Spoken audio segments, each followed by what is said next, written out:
Good morning, everyone. My name is Meera Sivalingam. I'm one of the first-year fellows here, and I'll be presenting our cases for Retina Imaging Conference this morning. So case one, our patient is a 42-year-old male who presents for evaluation of chronic floaters in both eyes. Dr. Light, would you mind walking us through this image? Happy to. So patient is 2040. This is a pseudo-color wide field image of the right eye. Media appears clear despite the report of floaters. Disc looks sharp, no lesions or margin blurring there. I don't see any hemorrhages. The macula, at least from this perspective, looks pretty clear. The vasculature, at least proximally, looks of normal course and caliber, at least out to the nasal periphery, though clearly there are there's sclerotic vessels, marked attenuation here in the temporal area. Then eye is drawn to these lesions here in the temporal mid-periphery. Looks like there may actually be several full-thickness defects in the neurosensory retina here. There are some of these whitish, almost fibrotic-appearing lesions. Given the position of this one, looks like might even be pre-retinal. And then there's obviously this ovoid lesion in the inferotemporal periphery that has some pigmentation overlying this kind of ovoid area of slightly hypopigmentation. Unclear if these areas reflect some sort of a regressed NV or potentially PVR or some other sort of proliferative fibrotic process. And in the left eye, where the vision is 20/20, again, media is clear, disc looks normal, macula without lesions. Again, you could say that there's some attenuation of the vasculature in the temporal periphery here. Now we have a slightly more nasal view in this eye. You can see, again, this kind of fibroproliferation looks kind of vascular, so it might suggest neovascularization here. And then a couple of additional mid-peripheral, inferotemporal fibrotic white lesions may be pre-retinal or intraretinal, hard to say from the image. Excellent, thank you. This is a OCT scan through the fovea, somewhat oblique in orientation, no gross lesions on the infrared en face imaging here. Looking at the cross-sectional line scan here, the vitreous appears clear here. The inner retinal contour is normal with a preserved foveal contour. I do note in the inner retinal layers, it does appear to be some irregularity here in the contour, specifically of looks like the outer plexiform layer here, and reflected also in the outer nuclear layer bands. Overall, the outer retinal lamination patterns appear to be intact, though maybe the ELM is not quite as well visualized temporally. If it is thin temporally, it's hard to say. It's not too different from the nasal side, but maybe one could call a little bit of some thinning of the inner retina, especially given these areas right here. But otherwise, choroid looks normal. Yeah, Jake, I agree. The temporal retina looks a little thinner, and you can see that the fovea, it's kind of like splayed open. Also, it's a little wider. And similarly, a horizontal scan through the fovea in the left eye, OCT, no lesions apparent on the en face. And again, possibly similar, a little bit of thinning here temporally, but otherwise all the lamination patterns look well preserved.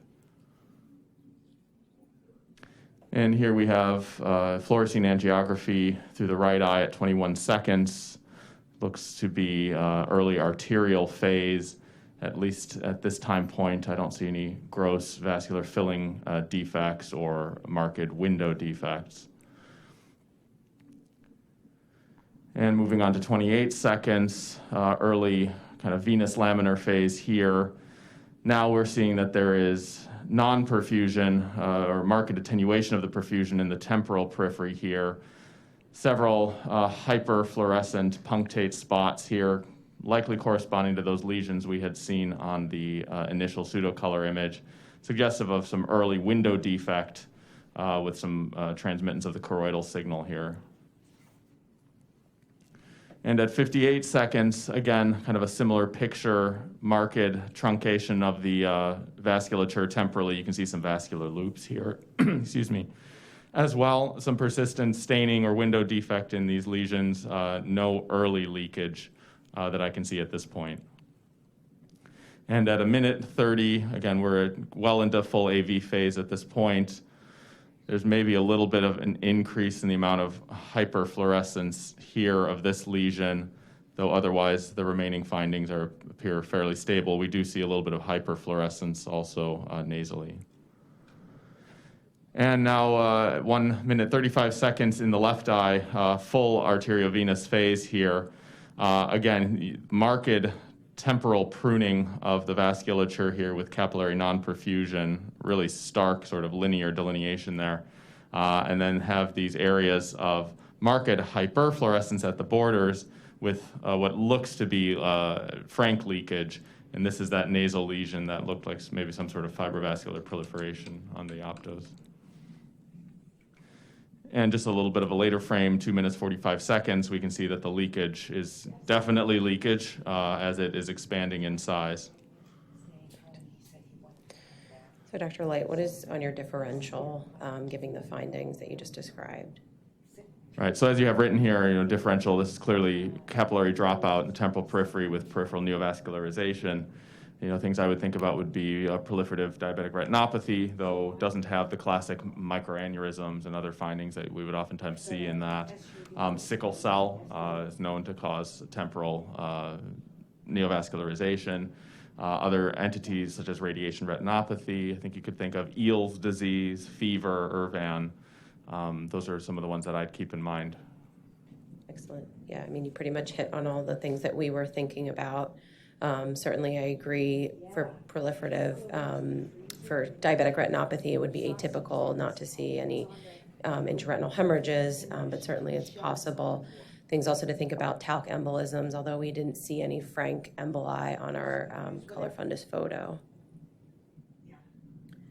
So on further history taking, our patient was a 42-year-old African-American male who carries a known diagnosis of hemoglobin SC disease, currently not on any systemic therapy. He has a history of one crisis requiring hospitalization in his life more than 10 years prior to presentation to our office. So types of sickle cell retinopathy, we can divide them into proliferative and non-proliferative disease. Non-proliferative characterized by vascular tortuosity, those areas of non-perfusion in the periphery that we saw, salmon patch hemorrhages, which correlate to superficial hemorrhages in the retina, iridescent spots, which correlate to hemosiderin deposition under the ILM, and black sunburst spots, which correlate to RPE, migration, and hypertrophy. And then proliferative disease characterized by CFANs, which are neovascular foci with fibrous proliferation. We can see vitreous hemorrhage and tractional membranes. Martin Goldberg kind of classified the staging of proliferative sickle cell retinopathy, classifying stage 1 as peripheral arterial occlusion. Stage 2, we see arteriovenous anastomoses or hairpin loops in the vasculature. And then stage 3, we see neovascular and fibroproliferation, also known as CFANs. And then stage 4, vitreous hemorrhage. In stage 5, we can see tractional retinal detachments. The natural history of proliferative sickle cell retinopathy, studies have shown that in about 30% of eyes, you have autoinfarction of these areas of proliferation. And this is thought to be related to the chronic and repetitive vasoocclusion within these vascular channels or CFAN neovascular complexes. One study that looked at 120 patients with SS disease and 222 of SC disease over 10 years showed that loss of visual acuity occurred in 10% of eyes that underwent no treatment. And this was typically due to vitreous hemorrhage, tractional retinal detachments, and epiretinal membranes. The mean age of retinopathy onset was found to be 12.8 years for proliferative and non-proliferative disease, and this included patients with SS, SC, and beta thalassemia subtypes. So, one might wonder, why do patients with SC disease are more prone to proliferative disease versus SS disease? And one thought is that in SC disease, sickling occurs in the retinal circulation just enough to cause ischemia, but not so severely enough that it prevents neovascularization, versus patients with SS disease, where you kind of have earlier, more complete occlusion of the peripheral retinal vessels, kind of analogous to the severity of ischemia and proliferation that we see in artery versus vein occlusions. So different treatment options. Some have reported coagulation of the feeder vessels and the CFAN. You can do PRP to the areas of non-perfusion. Some have reported use of anti-VEGF medications, and in the case of detachments or vitreous hemorrhage that's persistent, you can take them to surgery. Cochrane review published in 2015 showed mixed evidence in the benefits of using laser. They show that progression of new blood vessels and development of new lesions did not differ greatly between observation versus laser. However, there's some evidence in other studies that show that laser therapy may prevent vision loss and sight-threatening complications such as TRDs. Some have also reported on the use of anti-VEGF medications. This case series in 2017 showed regression of peripheral CFANs with neovascularization and decreased duration of vitreous hemorrhage. So we discussed the different options with our patient, and they opted to undergo laser treatment to those areas, peripheral non-perfusion, as well as laser barricade to those retinal holes that we saw. I want to poll the room in terms of the attendings, how you guys approach using laser in the setting of proliferative disease. I agree with treating the holes, but I'm not a big fan unless it's actively bleeding, which is Bill Benson taught me many, many years ago. Leave it alone. There's no reason to intervene with sector PRP. I don't do retinal photocoagulation, but if they're actively bleeding, then do sector PRP in those particular areas and try to prevent, vitreous hemorrhage in those areas. Dr. Yanakawa. I agree. Here, I think it makes sense to treat, especially because you have the retinal breaks and the patient's symptomatic. I don't know if it's from vitreous hemorrhage. Doesn't sound like it. In the right eye, didn't really have NV. Yeah. But I tend to be a little more aggressive personally. I think, there's a spectrum of how we take care of these patients. And the reason, it really depends on the patient population. You have how good they are with follow-ups. And I might have a skewed kind of, patient population because I do pediatric retina. I tend to see these kids who are younger. And if I see young kids with, rip-roaring NV, I'm going to treat them usually because they often get lost to follow-up. Usually when they're home with their parents, they're very good with their follow-ups. But when they graduate high school, they go off into the real world or college, they get lost to follow-up. And then you see them back when they're, in their 30s. They come back or in their mid-20s. And they come back with TRDs, vitreous hemorrhage, they need surgery. And, there's very little risk to PRPing. And so, I don't know, that's personally my approach, especially if they have hemoglobin SC disease. SS, they're usually going to do fine. And how exactly do you treat those areas? Do you target the areas of non-perfusion or NV? Yep, so for any, peripheral retinal vasculopathy, except for diabetic retinopathy or vein occlusions, you want to treat just the non-perfusion like you would with ROP or fever. The only difference with sickle cell proliferative retinopathy that I do is that if there's a large front of neovascularization, I'll add like 2 to 3 rows posterior to the front also, because as the neovascularization regresses, the hyaloid can contract, and a lot of times you see a lot of traction that becomes formed. And you can get focal TRDs in those areas, and sometimes the vessels can cheese wire also. And so I do a little posterior laser in those cases too. These are all very good. These are all very good points, and I agree with these rules of thumb. There's no rush if there's no bleeding, of course. Also factor in fellow eye status. If one eye, went down the tubes and such, you might be more inclined to do. Again, we're talking about. It's probably best to say scatter laser in the non-perfused retina, just to clarify what PRP is in this setting. And the notion of feeder vessel treatment or direct coagulation to neovascularization has fallen by the wayside many, many years ago, because there are some studies that showed it could be some detrimental effects to that, so that's not without risk.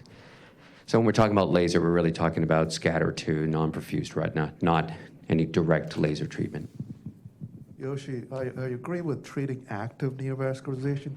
In young kids, you're talking about active neo or those fibrovascular regressed areas?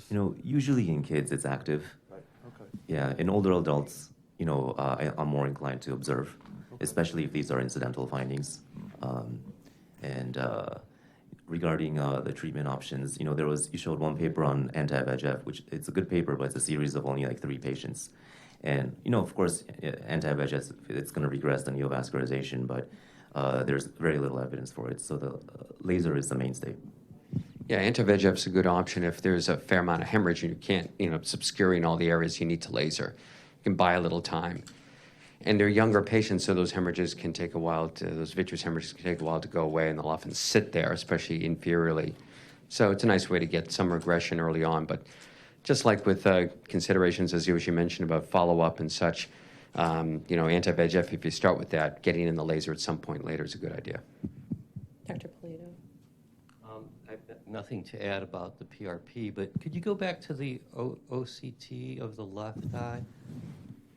Temporal changes are real. Yeah, so here it's not so much. Go to the right eye where it's more. So the fovea is funny looking, and that's important because not only is the periphery a watershed zone, but around the fovea is a watershed zone.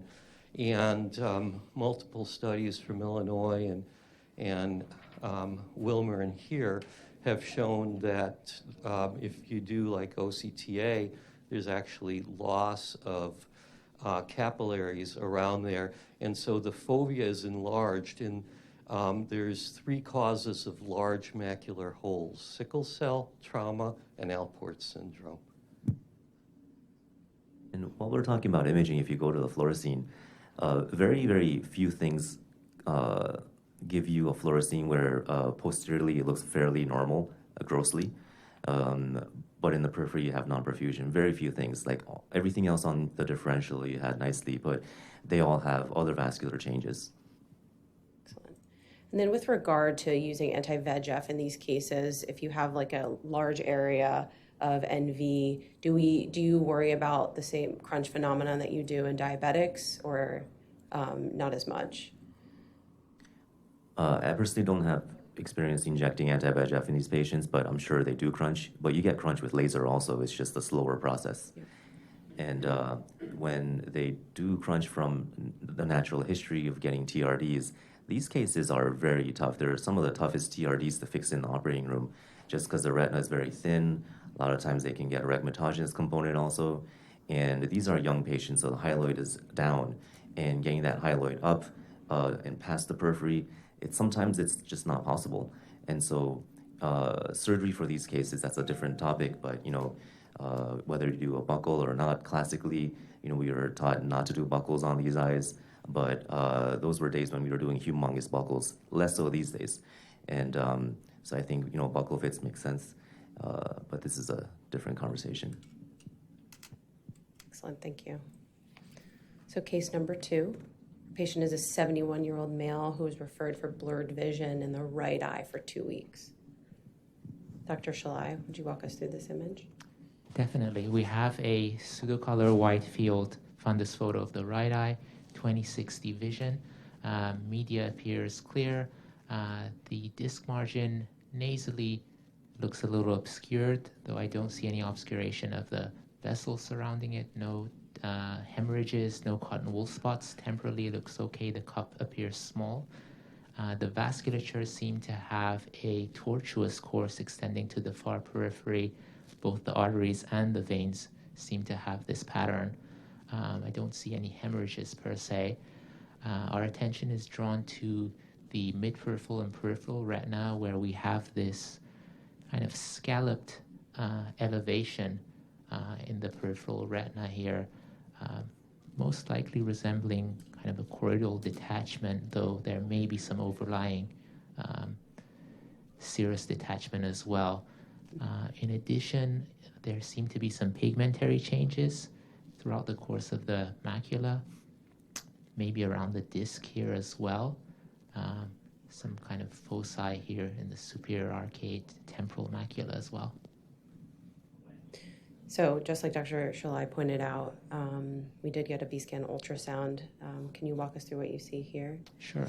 The contour that we see here does appear consistent with kind of a dome-shaped configuration, kind of like a choroidal, serous choroidal detachment. In terms of the thickness of the choroid and sclera, hard to say, but I would argue maybe this could be a little more thick, that we don't have a cut through the nerve to see if there's an actual T sign, but those are kind of the positive findings that I see here.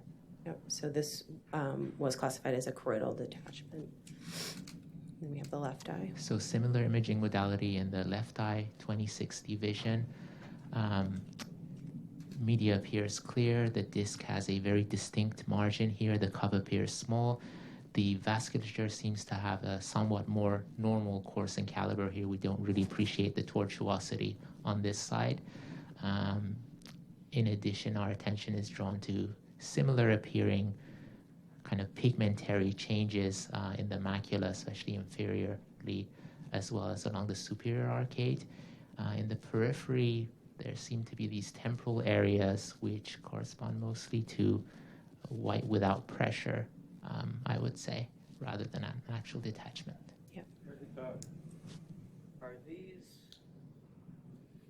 going to autofluoresce here and up here? And then in the right eye, there were similar areas. I wonder if these areas are going to autofluoresce. Mm-hmm. Yep. We'll see that in a minute. There you go. So jumping straight to the autofluorescence in the right eye, we appreciate areas of frank hypoautofluorescence corresponding to some of those pigmentary changes, as well as relative hypoautofluorescence in the remainder of the macula here.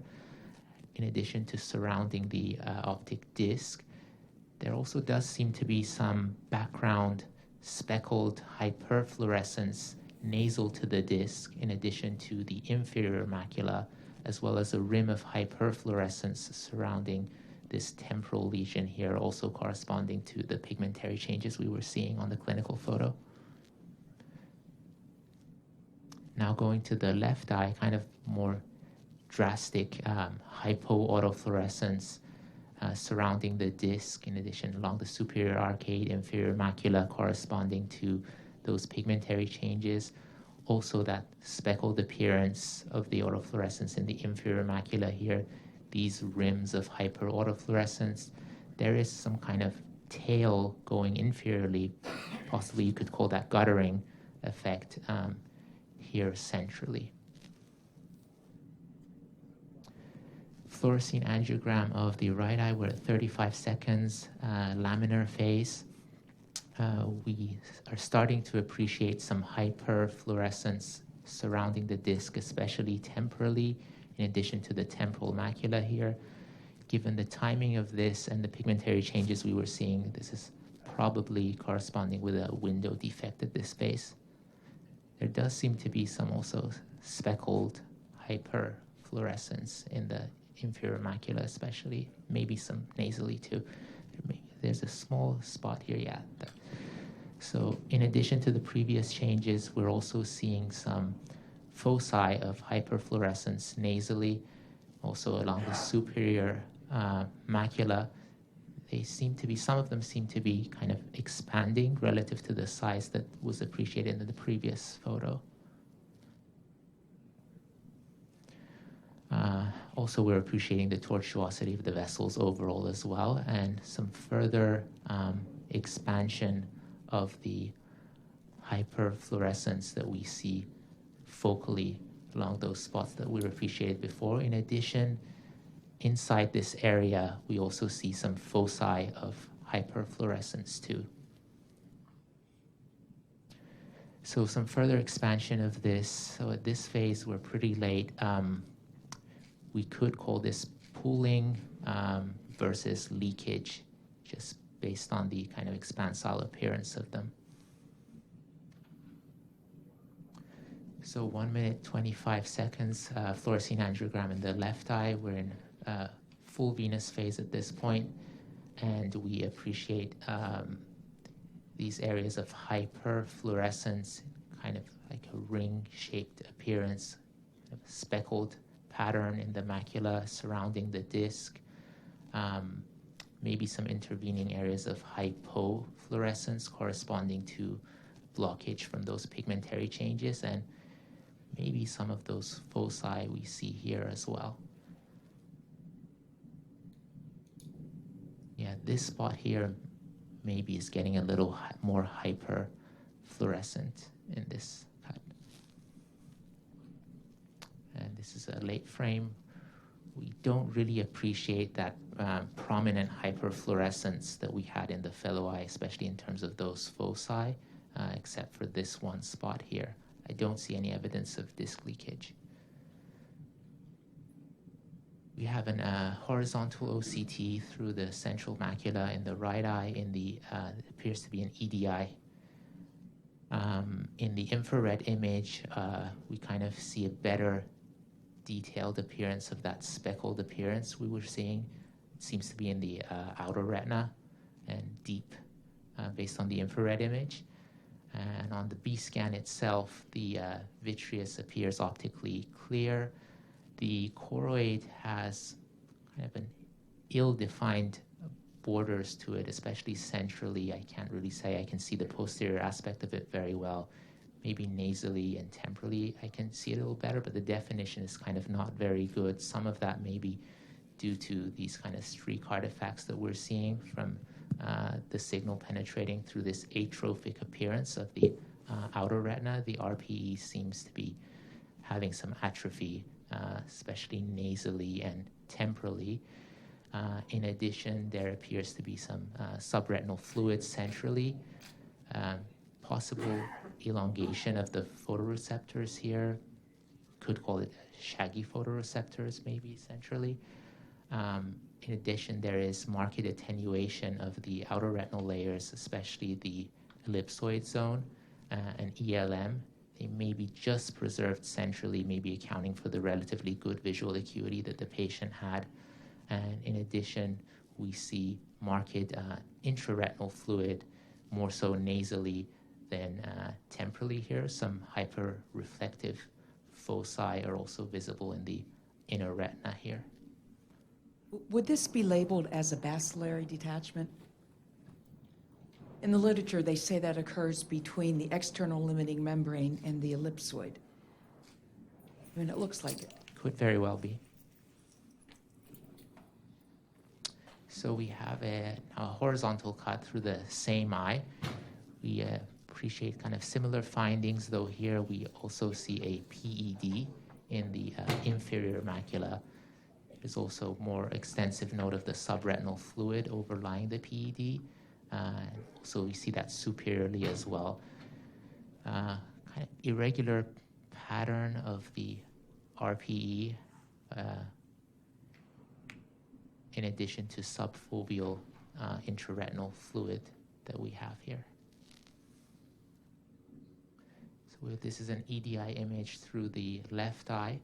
Infrared image also accentuates those kind of pigmentary speckled changes that we were seeing in the macula.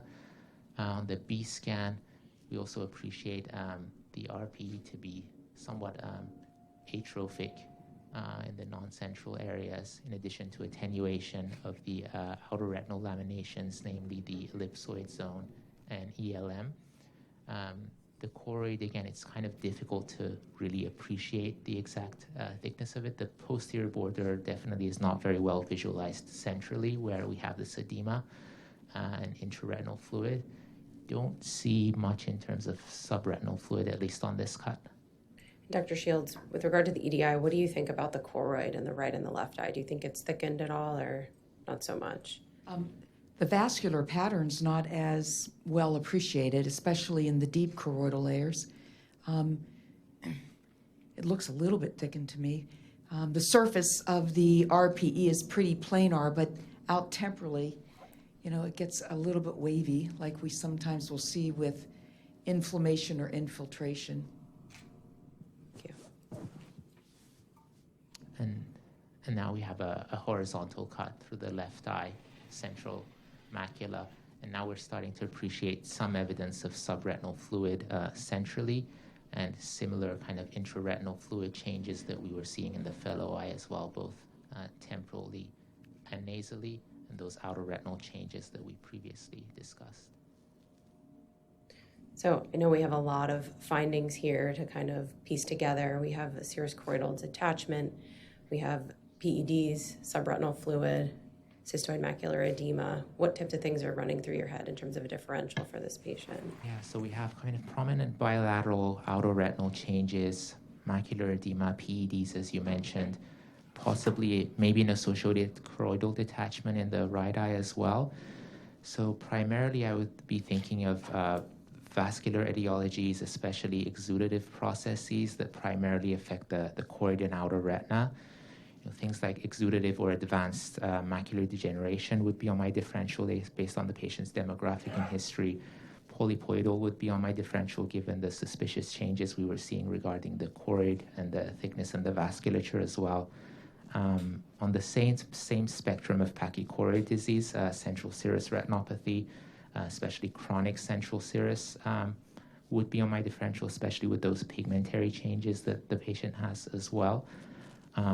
Whenever I kind of think about bilateral serous detachments, I always think about hypertension-related changes, especially emergencies like that. In addition to, if the patient was a female, hypertensive complications of pregnancy, preeclampsia, and eclampsia, doesn't fit the patient in this point. Those would be the vascular causes. In addition, some medications could cause bilateral serous detachments and kind of a similar picture. MEK inhibitors would be on my differential for multifocal PEDs bilaterally. In addition, obviously, any form of steroid use, either endogenous or exogenous steroids, I would inquire about in the patient's history. I'm not sure if Elmeron maculopathy causes all of these changes, but it definitely has been reported to cause the autofluorescence changes, kind of that speckled appearance, and the atrophic changes in the macula. So I would probably inquire about that in the patient's history as well. In addition, some inflammatory causes of serous detachment, such as VKH or sympathetic ophthalmia, would be on my differential, depending on whether or not there's evidence of actual intraocular inflammation in the patient's exam. Sarcoid is one of those things that's usually on my differential, as well as I would think about autoimmune retinopathy for this patient too. As Dr. Shields mentioned, neoplastic processes, infiltrative processes, given the undulated appearance, things like choroidal lymphoma. We seem to have some evidence of shaggy photoreceptors. Choroidal melanoma would be on my differential. Not sure if choroidal Mets would cause such a clinical picture.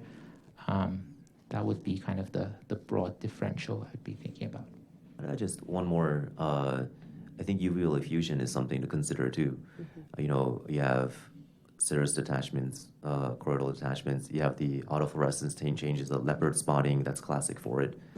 So I'd want to know the axial length. I'd also want to know if the patient's on checkpoint inhibitors, because that can cause a VKH-like disease. Yeah, Alan Bird is asking if there was shifting fluid. It wasn't noted to be shifting, but it didn't capture it in the color fundus photo, but it was basically 360 degrees of choroidal detachment. So Dr. Shalai, you pretty much hit on all the things that we were thinking about as well. On the spectrum of pachychoroid versus polypoidal versus chronic central serous, those are kind of the main things that were on our differential. The patient did have a relatively normal refraction. I don't know exactly their axial length, but they didn't wear glasses and previously had good uncorrected vision. So the diagnosis of chronic central serous chorioretinopathy was made. So central serous chorioretinopathy is the fourth most common retinopathy after AMD, diabetic retinopathy, and branch retinal vein occlusions. It's more common in males than females, and it occurs in patients aged 20 to 50. Typically, patients' chief complaint are micropsia, metamorphopsia. Some may report a central scotoma, reduced contrast and color sensitivity. And on exam, we see serous detachments of the neurosensory retina, PEDs, and RPE atrophy like we did in our patient. On fluorescein, there are certain characteristic patterns that we see, the most common being the ink blot appearance found in up to 31% of patients, where you have focal leakage that spreads throughout the subretinal space from the center. And then your more typical smokestack, although it's less common to see, leakage through the RPE, and the pattern kind of spreads up and out as we see in this image down here. And then the minimally enlarging spot, where you kind of have a focal area of hyperfluorescence that doesn't expand very much. Etiologies, it's well known that there's correlation between elevated endogenous cortisol levels. Garg et al. Reported this in 1997. They tested the serum and urine cortisol levels in 30 patients with acute CSR, and they found that these cortisol levels were higher than compared to age and gender matched controls. Yanuzzi and Dr. Spade published this prospective case control study, which looked at 50 patients with acute CSR, and they found that 52% of patients did report a history of exogenous steroid use, either oral, IV, topical, or intranasal, compared to 18% in age-matched controls. They found that 2 people, or 4% of these patients, did have a diagnosis of endogenous hypercortisolism or Cushing's syndrome. Other etiologies, some reports can be associated with hypertension, sleep apnea, pregnancy. Pretty much anything that can increase your adrenergic signaling is thought to possibly contribute.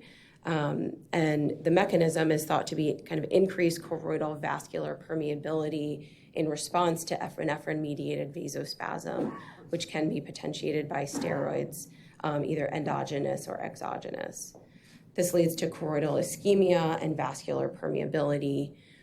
We can see RPE dysfunction and increased oncotic pressure in the choroidal space, which can lead to subretinal fluids and PEDs, in some less commonly reported cases, choroidal detachments. As we were alluding to before, there has been association with RAF, MEK, and ERK inhibitors such as sorafenib and vemurafenib used in treatments for renal cell carcinoma and hepatocellular carcinoma. We've seen cases associated with acute central serous retinopathy with pretty much complete resolution after cessation of the medications. The natural history for acute central serous is typically self-limited. They typically resolve within 2 to 4 months, and 30 to 50% of patients will have a relapse within the first 12 months, again with self-resolution. The chronic variant, these patients have persistent PEDs and subretinal fluid and kind of more diffuse and widespread RPE dysfunction. In terms of management, obviously risk factor modification, so questioning the patient about any exposures to medications, topical or nasal sprays, allergy medications, and then optimizing their overall health in terms of hypertension, sleep apnea, and tying them into their primary care doctor, possibly for testing for hypercortisolism. We have options in terms of medical therapy with regards to eplerenone and spironolactone, and then more commonly that we use in our office is PDT with verteporfin. A newer, less commonly used method is subthreshold micropulse, and then focal argon laser is kind of not used anymore now that we have PDT. So this Vicky trial, randomized, double-blinded, multi-center placebo trial, looked at the use of eplerenone in 114 patients who were treatment naive with a diagnosis of chronic central serous retinopathy for more than 4 months. And these patients were treated with 25 milligrams daily for 1 week of eplerenone and then increased to 50 milligrams daily for up to 12 months, depending on their clinical course and their symptoms. Their primary outcome was best-corrected visual acuity, and interestingly, that they found that eplerenone was not superior to placebo in terms of improving best-corrected visual acuity. So our patient was opted to be started on eplerenone 50 milligrams daily. However, it's important when initiating these patients on therapy that we look at their other medications. Interestingly, this patient was on lisinopril and HCTZ for their uncontrolled hypertension. All three of these drugs can lead to hyperkalemia, so the patient was referred to their primary care doctor for monitoring for hyperkalemia and kind of baseline labs before initiation. Just in terms of what our attendings do, how do you guys use eplerenone, and do you typically send them to their PCP for monitoring, or do you have them get the labs and report back to you? How do you approach that? Did you send this patient for Cushing syndrome workup? They did not get a workup with their PCP.